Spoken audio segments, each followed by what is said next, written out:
Hello students. Last lecture में मैंने part A के पहले 4 part A B C and D को सॉल्व किया था। ठीक है, ये पार्ट ए का जो क्वेश्चन नंबर 1 है उसका पार्ट ई है। ठीक है, और हम रिमेनिंग पार्ट्स को भी सॉल्व करेंगे यहाँ पर। तो क्वेश्चन क्या है यहाँ पर गिवन, ये है कि prove that the greatest integer function f from R to R given by f x equal to the greatest integer x is neither one one nor onto टू। तो ये पूछ रहा है कि ये जो यहाँ पर f x equal to greatest integer function given है, ये ना तो वन वन है और ना ही ऑन टू है। अब वन वन ऑन टू की कंडीशन आपको पता होनी चाहिए क्या होती है। कोई फंक्शन वन वन कब होता है, कोई फंक्शन ऑन टू कब होता है। ऑन टू के लिए तो सिंपल सी बात यह है कि अगर हमारा जो कोडोमेन है, कोडोमेन में जितने भी एलिमेंट्स उनके करॉस्पोंडिंग सभी कोडोमेन के सभी एलिमेंट्स की प्री इमेज एग्जिस्ट करनी चाहिए। मतलब क्या है बात कि जैसे हम मान लेते हैं कि ये कोई डोमेन है हमारा एक्स, और ये मान लेते हैं कोडोमेन है, और इन दोनों के बीच में एक मैपिंग एग्जिस्ट करती है, ये वाली एफ। ओके, सपोज यहाँ पर है 1 2 3 4 कुछ पॉइंट्स हैं और यहाँ पर भी कुछ पॉइंट्स हैं। सो अगर ये कोडोमेन है और ये डोमेन है, इधर वाला क्या है, डोमेन है। तो कोडोमेन में जितने भी एलिमेंट्स हैं उनकी सभी की प्री इमेज, मतलब डी इधर किसी ना किसी में मैप होना चाहिए, इस तरह से सी को किसी ना किसी में मैप होना चाहिए। ठीक है, और इसी तरह से ये वाला इधर मैप होना चाहिए, मतलब इधर के सारे एलिमेंट इधर मैप होने, इनकी प्री इमेज एग्जिस्ट करनी चाहिए। तो हम कहते हैं फंक्शन हमारा ऑन टू है। ओके, लेकिन अगर यहाँ कुछ एलिमेंट ऐसे रह जाते हैं, मान लिया एक एलिमेंट रह गया बचा हुआ, एक सिंगल एलिमेंट भी रह गया अगर, जिसकी इधर प्री इमेज नहीं है डोमेन में, तो इसका मतलब हमारा फंक्शन ऑन टू नहीं है। ये तो ऑन टू के लिए है। वन वन के लिए क्या है कि एक एलिमेंट की एक ही इमेज होनी चाहिए। जैसे कि अगर हम मैं एक सिंपल तरीके से एक डोमेन यहाँ ड्रॉ कर लूँ, और ये सपोज यहाँ है 1 2 3, और यहाँ सपोज है 1 2 और ए। तो मान लेते हैं कि 1 की इमेज ये है, 1 पे गया, और 2 2 पे गया, और 3 ए पे चला गया। तो ये हमारा वन वन फंक्शन कहलाएगा, 1 की 1 ही इमेज है। लेकिन अगर एक एलिमेंट एक से ज़्यादा पे मैप हो जाता है तो फिर वो हमारा फंक्शन वन वन नहीं रहेगा। ठीक है, मतलब ये भी यहाँ चला गया, सपोज यहाँ 1 था और ये भी यहाँ चला गया, तो ये हमारा फंक्शन वन वन नहीं है। ये वन वन है, ये वन वन नहीं है, और ये फंक्शन हमारा ऑन टू नहीं है, क्योंकि एक एलिमेंट यहाँ अगर बचा रह जाता है तब। ओके, अब ये ग्रेटेस्ट इंटीजर की बात कर रहा है। देखो क्या होता है बेसिकली ग्रेटेस्ट इंटीजर में कि जैसे मैं एक छोटा सा ग्राफ इसका अगर ड्रॉ करके दिखाऊंगा आपको, ये मैं डिस्कस कर चुका हूँ ऑलरेडी सब। ये मान लिया हमारे पास वाई एक्सिस है और ये एक्स एक्सिस है। ओके, तो ग्रेटेस्ट इंटीजर कुछ इस तरह से इसका ग्राफ बनता है। ये यहाँ से लेकर के यहाँ तक की सभी वैल्यूज को लेगा, इस वैल्यू को छोड़ देगा, फिर यहाँ से यहाँ तक सारी वैल्यूज, फिर यहाँ से यहाँ तक सारी वैल्यूज, फिर यहाँ से यहाँ तक सारी वैल्यूज। मतलब इसको स्टेप फंक्शन भी बोलते हैं। ऐसे ये सारी वैल्यूज यहाँ से यहाँ तक की लेगा, इधर भी ऐसे ही, और सिमिलरली ऐसे ही चलता रहेगा इसका ग्राफ। ये मान लीजिए 1 है, ये 2 है, ये 3 है, ये -1 है, ये -2 है, ये -3 है, और ये 0 है। ठीक है, ये है -1, ये है -2, ये है -3, एंड सो ऑन, दोनों साइड ऐसे ही चलता रहेगा।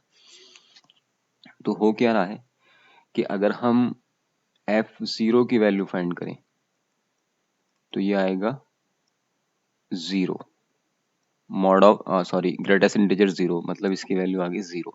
ओके, लेकिन अगर आप, क्योंकि ग्रेटेस्ट वैल्यू को लेता है, मतलब 0 से 1 के बीच में जितने भी नंबर्स आएंगे, ठीक है, उन सब में ये 0 को, मतलब 0.1 0.2 0.3 अप टू 0.999 तक भी अगर सारी वैल्यूज आ रही हैं तो उन सभी में ये 0 को कंसीडर करेगा, बाकी वैल्यू को छोड़ देगा सारी को। ठीक है, इस तरह से 1 और 2 के बीच में हम कोई भी वैल्यू, जैसे हम लें 1.5 तो उसकी ग्रेटेस्ट वैल्यू होगी 1, 1.6 लें, 1.9 भी लेंगे तो हम ग्रेटेस्ट उसका 1 ही मानेंगे। ओके, ग्रेटेस्ट का 1 ही होता है, मानेंगे क्या होता ही है। सो 0 पॉइंट अगर हम लेते हैं सपोज 1, और तो ये आ जाएगा ग्रेटेस्ट इंटीजर 0.1। 0.1 में ग्रेटेस्ट जो होता है वो 0 है। इसी तरह से अगर आप कोई और नंबर ले लें, मान लें 0.99 भी ले लेना, 99, तो भी इसकी ग्रेटेस्ट वैल्यू मतलब 0.99 की जो ग्रेटेस्ट वैल्यू है वो 0 ही होगी। ओके, ये मैंने आपको बताया था पहले भी कि ये क्या करता है, इधर की वैल्यू को लेता है, इधर की वैल्यू को। ठीक है, जैसे अगर हम 1 से 2 के बीच में कोई वैल्यू लें तो ग्रेटेस्ट 1 की वैल्यू तो 1 होगी, अगर 1.2 की लें तो वो भी 1 होगी, 1.3, 1.4, 1.5 अप टू 1.99 तक भी 1 ही होगी वैल्यू। ठीक है, सो अब देखो ये जो एलिमेंट्स आते हैं, ये वाले एक्स वाले, ये तो आते हैं डोमेन से, और इनकी इमेज जो है ये जाती है हमारी कोडोमेन में। ठीक है, क्योंकि हमारा डोमेन आर है, कोडोमेन भी यहाँ पर आर है। अब देखो हम जीरो को, हमने एक्स की वैल्यू 0 ली तो ये भी 0 पे गया, जब हमने 0.1 लिया ये वैल्यू डिफरेंट हो गई लेकिन ये भी 0 पे चला गया, यहाँ पर 0.999 लिया ये भी 0 पे चला गया। तो क्या मतलब हुआ कि पॉइंट, इसका मतलब ये हो गया कि 0 की वैल्यू भी 0, 0.1 की वैल्यू भी 0, 0.99 की वैल्यू भी 0, इसका मतलब सारे के सारे 0 पे जा रहे हैं, इसका मतलब फंक्शन ही 1 1 नहीं है, तो सारी की सारी इधर की सारी वैल्यूज 1 पे जाके शिफ्ट हो रही हैं। ठीक है, या मैंने इस तरह से आपको बताया था कि अगर 1 1 फंक्शन के 1 1 होने के लिए ये होता है कि अगर इमेजेस बराबर हैं तो करस्पॉन्डिंग एलिमेंट्स भी बराबर होने चाहिए। इस तरह भी सोच सकते हो आप। इमेजेस मतलब f ऑफ 0 बराबर है f ऑफ 0.1 के, दोनों बराबर है क्योंकि दोनों की वैल्यू 0 है, लेकिन 0 और 0.1 ये दोनों बराबर नहीं। ठीक है, इसका मतलब क्या होता है कि फंक्शन हमारा f इज नॉट 1 1, हमारा फंक्शन 1 1 नहीं है। ये कह रहा था प्रूव करिए कि फंक्शन हमारा 1 1 नहीं है और ऑन टू भी नहीं है। अभी हमने 1 1 प्रूव कर दिया कि 1 1 नहीं है। हमने दो एलिमेंट उठा लिए, दोनों एलिमेंट डिफरेंट थे लेकिन उनकी सेम इमेज हमें मिल रही थी। ओके, यहाँ से अगर आप देखेंगे तो जैसे ये 0, ये हमारा 0 है, ये 0.1 है, ये 0.99 ऐसे करके है, और इधर कहाँ जा, इधर सब ये 0 भी 0 पे मैप हो रहा है, ये भी 0 पे मैप हो रहा है, ये भी 0 पे मैप हो रहा है, तो सारे के सारे एक ही मैप हो रहे हैं। तो 1 1 फंक्शन नहीं है बल्कि ये सारे के सारे एक ही पे मैप हो गए हमारे एलिमेंट इस टाइप से। ओके, तो फंक्शन 1 1 नहीं है। अब ऑन टू नहीं है, अब देखो ऑन टू क्यों नहीं है, इसकी रेंज देखो क्या आती है। यहाँ पर रेंज क्या है, रेंज अगर हम इस फंक्शन की देखें,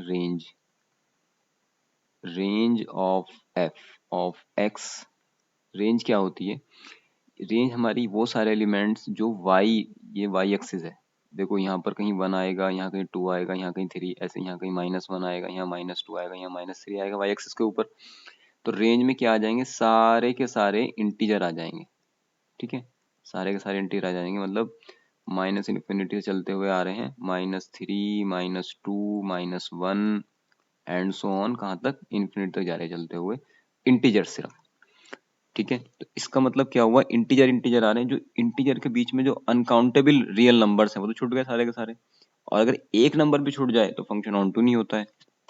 मतलब क्या हुआ, देखो -1, -2, -3 ये सारे नंबर आ रहे हैं, 1 2 3 4 5 ये सारे नंबर आ रहे हैं इन्फिनिटी तक, लेकिन 1 और 2 या -1 या -2 के बीच में भी तो बहुत सारे नंबर होते हैं। जैसे मैं 1 2 के बीच में अगर बात करूँ तो 1 2 के बीच में कितना हो जाएगा, 1.1, 1.2, 1.3, 1.4, बहुत सारे लाखों करोड़ों नंबर बीच में आ जाएंगे इसके 1 और 2 के बीच में। तो इसका मतलब क्या हो रहा है कि जो इसकी रेंज है हमारी फंक्शन की, रेंज जो है वो कंटेंट कर रही है किसके अंदर, रेंज जो है वो कंटेंट कर रही है किसके अंदर, हमारी कोडोमेन के अंदर। ठीक है, रेंज कंटेंट कर रही है हमारी कोडोमेन के अंदर, प्रॉपर्ली कंटेंट कर रही है, इक्वल टू का साइन भी नहीं लगाएंगे हम यहाँ पर, ये हमारी प्रॉपर्ली कंटेंट कर रही है कोडोमेन में।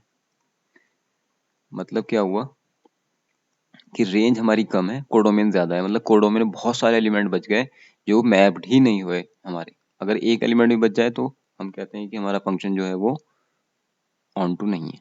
ओके, तो इसलिए यहाँ से क्या इंप्लाइज हो गया, हम ऐसे लिखेंगे, range in because since range is contained properly contained in, or you can say range is a subset of codomain, implies that function is not on to, function इसलिए हमारा on to नहीं है। बस इतना सा प्रूफ करना था इसके अंदर, ये मैंने पूरा सा अच्छे से आपको इसको डिस्क्राइब करके यहाँ पे समझा दिया है। ठीक है, एक नंबर का क्वेश्चन था ये, लास्ट ईयर आया था। ओके, चलिए नेक्स्ट क्वेश्चन देखिए। ये देखो भाई, ये कह रहा है कि find the value of limit x tending to 2 x to the power 4 -2 to the power 4 upon x -2। Okay, चलिए इसको सॉल्व करते हैं।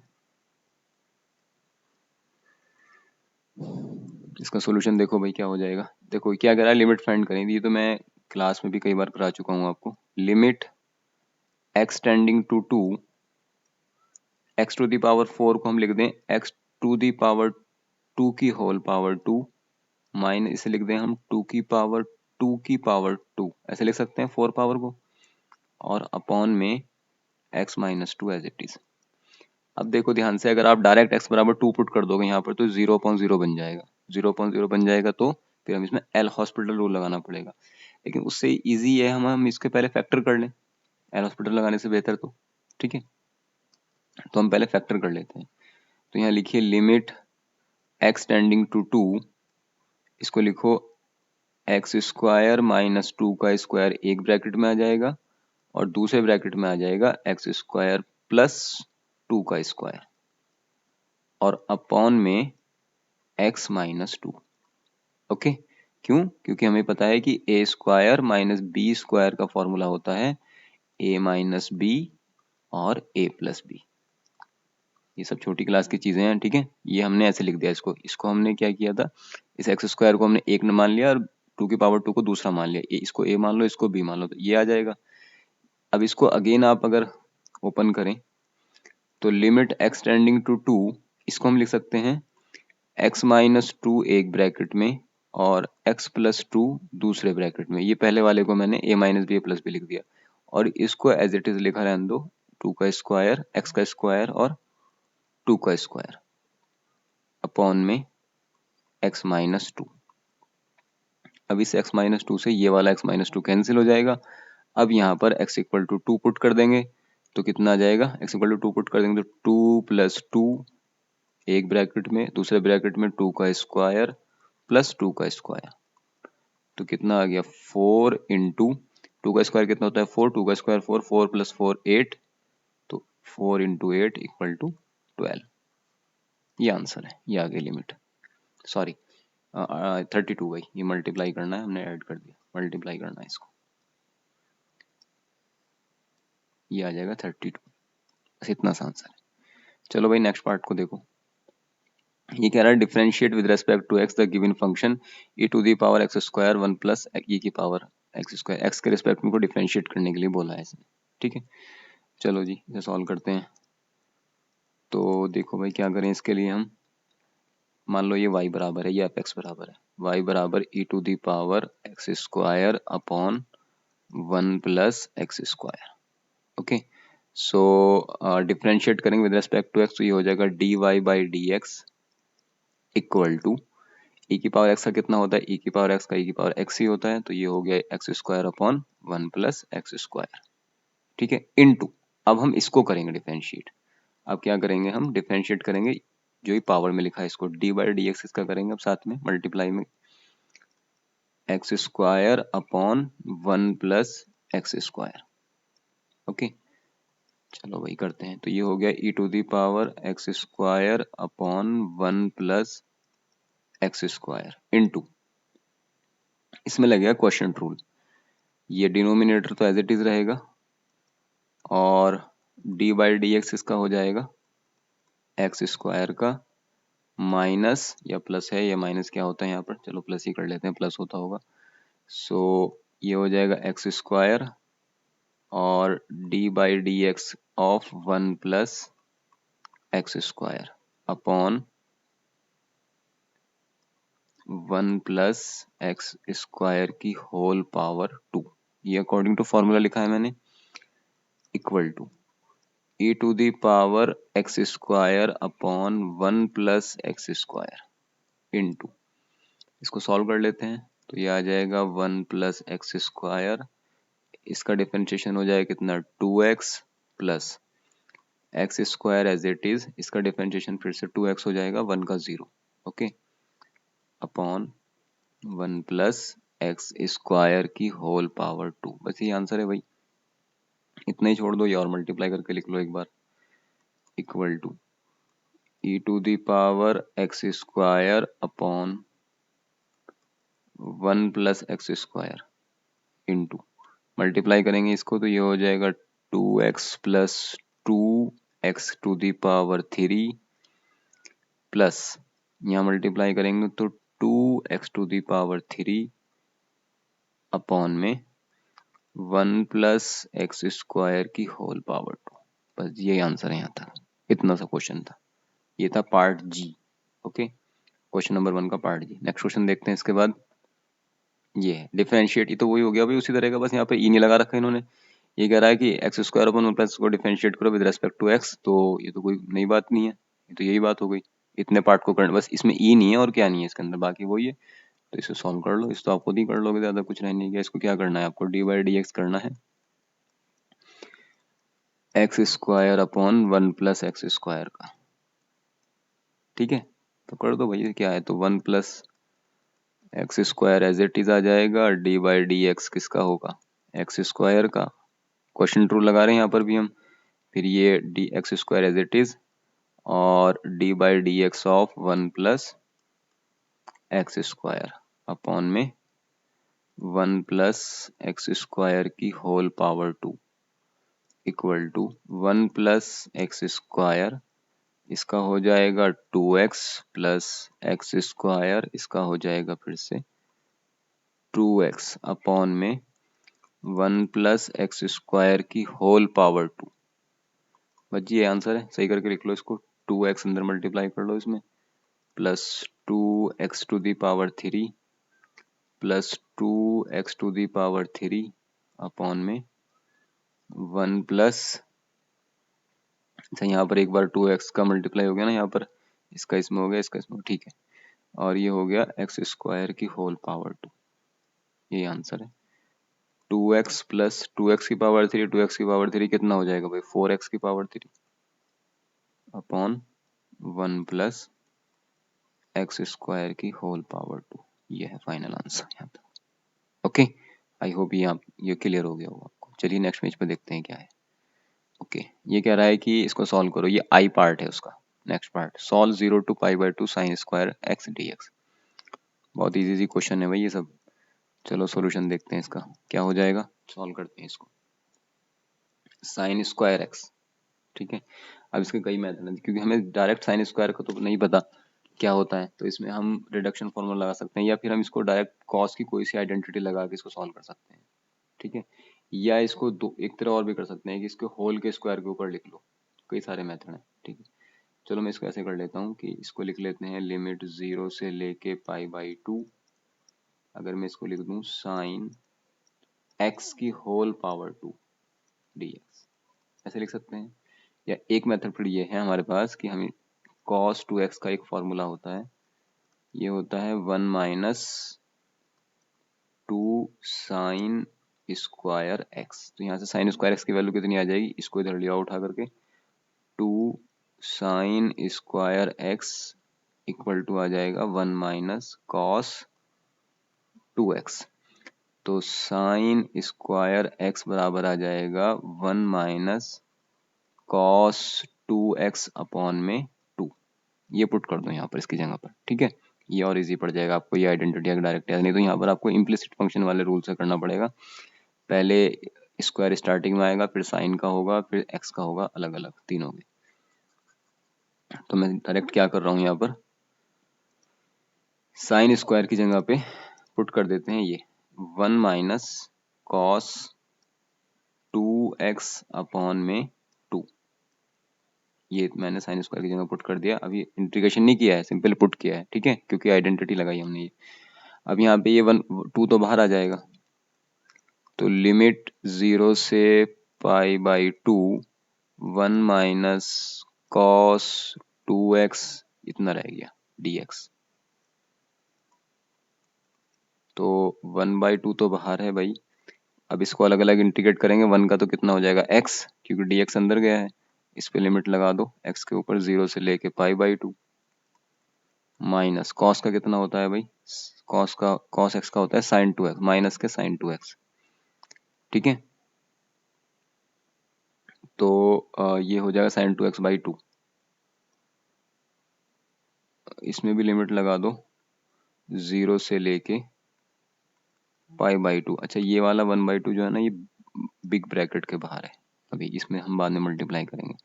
cos 2x का कितना होगा, माइनस sin 2x, तो माइनस माइनस ये हो जाएगा प्लस। यहाँ तक। ओके, अब लिमिट पुट करके देखते हैं। यहाँ देखिएगा, लिमिट पुट करते हैं हम। अपर ये 1/2 तो सबसे बाहर है, अभी इसका कोई रोल नहीं है।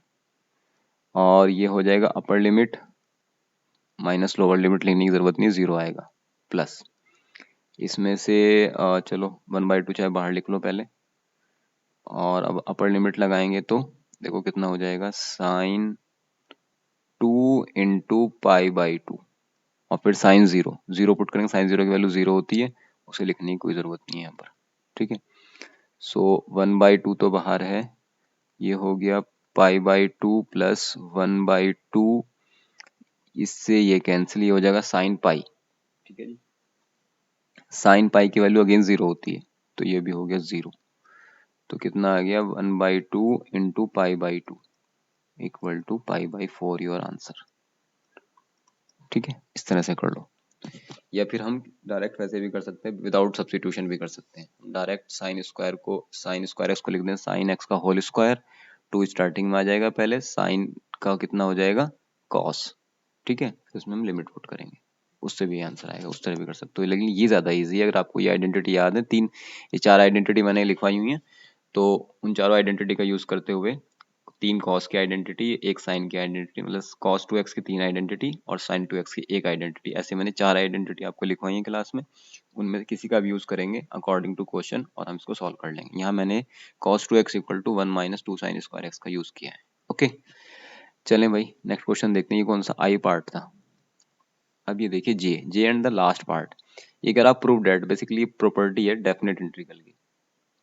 ये कह रहा है prove that a to b f x d x equal to a to c f x d x plus a to b f x d x. ये क्वेश्चन है आपके एग्जाम में आया हुआ। ठीक है, अच्छा यहाँ पर जो सी पॉइंट होता है ना, ये ए और बी के बीच का कोई पॉइंट होता है, ए और बी के बीच का ये पॉइंट होना चाहिए, तभी हम ये प्रॉपर्टी लगाते हैं। तो इसको प्रूफ करना है, देखो कितना ईजी है इसका प्रूफ। हमें बेसिक जो फंडामेंटल है, फंडामेंटल थ्योरम ऑफ कैलकुलस वो पता होनी चाहिए। वो क्या कहती है कि अगर हमारे पास कोई इंटीग्रेशन है, जैसे एफ एक्स, ये मैंने कराया है आपको, एफ एक्स डी एक्स, और इसको इंटीग्रेट करने के बाद जो आंसर आता है वो होता है सपोज कैपिटल एक्स। ठीक है, तो हम क्या करते हैं, बस अपर limit minus lower limit put करते हैं और फाइनल आंसर निकाल लेते हैं। ठीक है, तो देखो लेफ्ट हैंड साइड की अगर मैं बात करूं, प्रूफ करना है तो लेफ्ट हैंड साइड को लेके चलते हैं पहले। Limit a to b f x d x equal to, मान लिया ये आ गया कैपिटल एक्स सॉल्व होके। ठीक है, तो इसमें लिमिट पुट करी जाएगी, upper limit minus lower limit, a to b है, तो ये आ जाएगा capital f b minus capital f a. Okay, चलिए अब हम राइट हैंड साइड को लेके चलते हैं, इसको हम सपोज 1 नाम देते हैं यहाँ पर।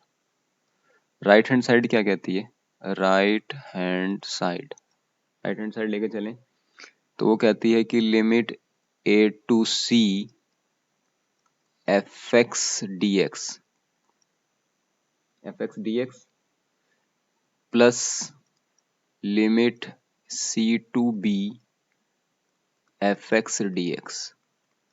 अब देखो ये किसके बराबर होगा, जब हम जैसे ए से बी पे एफ एक्स डी एक्स को कैपिटल एफ माना, तो ये भी, ये वाला एफ भी इंटीग्रेट होने के बाद मान लिया इसकी वैल्यू भी कैपिटल एफ आ गई, कैपिटल एफ एक्स।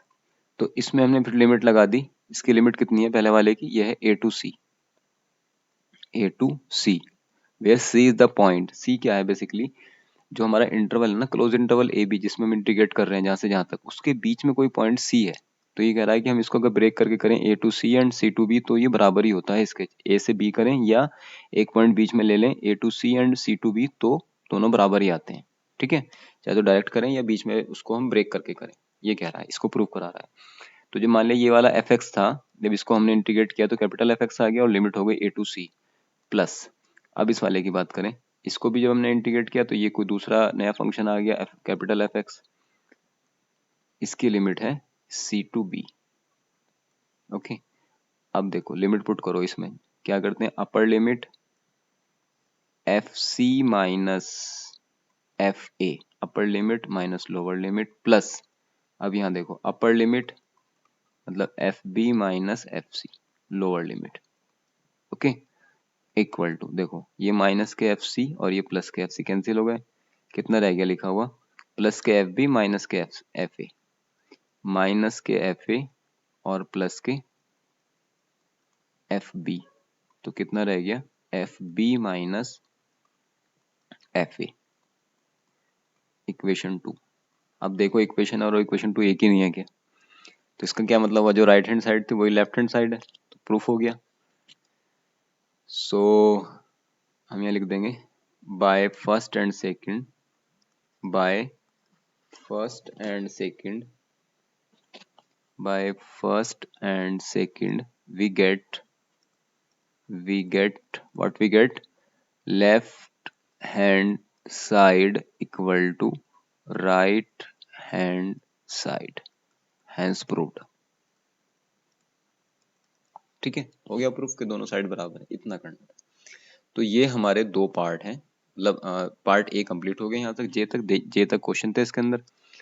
अब हम नेक्स्ट पार्ट बी सॉल्व करेंगे नेक्स्ट लेक्चर में, इसमें तो ज़्यादा लेंथी हो जाएगा। ओके, चलिए आज के लिए इतना ही करते हैं, नेक्स्ट में हम पार्ट बी को सॉल्व करेंगे। ये सारा आपका पीयूटी से रिलेटेड जितना भी है वो मैं यहाँ पर डिस्कस कर रहा हूँ। पहला पार्ट वन में मैंने कुछ क्वेश्चन सॉल्व किए थे डी पार्ट तक, अभी रिमेनिंग में यहाँ तक सॉल्व किए। Okay guys, okay, thank you so much.